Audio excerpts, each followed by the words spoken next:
৭ জুলাই ২০২৪ কোটা সংস্কারের আন্দোলনে এদিন নতুন এক কর্মসূচি দেখে সারা দেশ। নাম দেওয়া হয় বাংলা ব্লকেড। বিকেল ৩টা থেকে কর্মসূচি ঘোষণা করা হলেও সকাল থেকেই ঢাকা বিশ্ববিদ্যালয় ক্যাম্পাসে জড়ো হতে থাকে শিক্ষার্থীরা। পরে বেলা ৩:৩০টায় মিছিল নিয়ে শাহবাগে ৩ ঘণ্টা বাংলা ব্লকেড কর্মসূচি সফল করে শিক্ষার্থীরা। সারা দেশেও বিভিন্ন কলেজ বিশ্ববিদ্যালয়ের শিক্ষার্থীরাও এদিন বাংলা ব্লকেড কর্মসূচি পালন করে। সেদিনের কিছু কথা তুলে ধরছেন সাকিবুর রহমান। সরকারি চাকুরিতে কোটা সংস্কার চলমান আন্দোলনে ৭ জুলাই ২০২৪ বাংলা ব্লকেড নামের নতুন কর্মসূচির সামনে পুরো বাংলাদেশ। বিকেল থেকে শুরু হওয়ার কথা থাকলেও সকাল থেকেই সরগরম হয়ে ওঠে ঢাবি ক্যাম্পাস। এরপর আসে মাহেন্দ্রক্ষণ। ক্যাম্পাসের বিভিন্ন রাস্তা প্রদক্ষিণ করে মিছিল আগাতে থাকে শাহবাগের দিকে। এরপর সেখানে বসেই অবস্থান নেয় শিক্ষার্থীরা। শুরু হয় বাংলা ব্লকেড।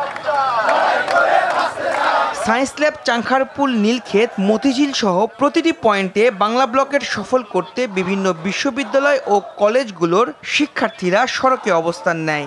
শাহবাগ ছাড়িয়ে ইন্টারকন্টিনেন্টাল পর্যন্ত চলে যায় শিক্ষার্থীদের ঢল।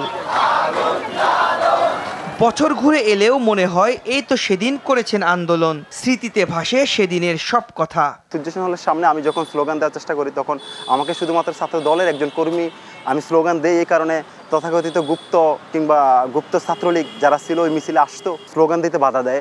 এর একটা মাত্র কারণ হলো আমি শুধুমাত্র বাংলাদেশ জাতীয়তাবাদী ছাত্রদল করি। তার পরবর্তীতে ওই দিন আমি আর স্লোগান দেইনি। স্লোগান না দেওয়ার কারণে অনেকের সাথে আমার কথা হয়েছে। এটা হাসনাত ভাইয়ের সাথে কথা হয়েছে। তখন হাসনাত ভাই বললো, শান্ত হও, তুমি এখন এখানে যেহেতু আমরা বাংলা ব্লকেট দিতেছি, কর্মসূচি হইতেছে, তুমি রাস্তাগুলো ব্লক করার চেষ্টা করো। তারই প্রেক্ষিতে আমি রাস্তাগুলা ওইখানে আমি পিজি হাসপাতালের সামনে যে রাস্তাটা ওইটা ব্লক করি। এই আন্দোলনের ঢেউ কেবল রাজধানী নয়, ছড়িয়ে পড়ে সারা দেশে। বাংলা ব্লকের সফল করতে ক্ষোভে ফেটে পড়ে সারা দেশের শিক্ষার্থীরা। রাজশাহী, খুলনা, শাহজালাল বিজ্ঞান ও প্রযুক্তি বিশ্ববিদ্যালয় নিজ নিজ জায়গায় গড়ে তোলে মানব প্রাচীর। নানা স্লোগানে বাংলা ব্লকেটে অংশ নিয়ে ঢাকা আরিচা মহাসড়ক অবরোধ করেন জাহাঙ্গীরনগর বিশ্ববিদ্যালয়ের শিক্ষার্থীরা। কুমিল্লা বিশ্ববিদ্যালয়ের শিক্ষার্থীদের অবস্থানে ঢাকা চট্টগ্রাম মহাসড়কে বন্ধ হয়ে যায় যান চলাচল। একই অবস্থা হয় বরিশাল কুয়াকাটা মহাসড়কেও। চট্টগ্রাম শহরে বিশ্ববিদ্যালয়ের শিক্ষার্থীরা সফল করে বাংলা ব্লকেট। সাকিবুর রহমান, RTV, ঢাকা।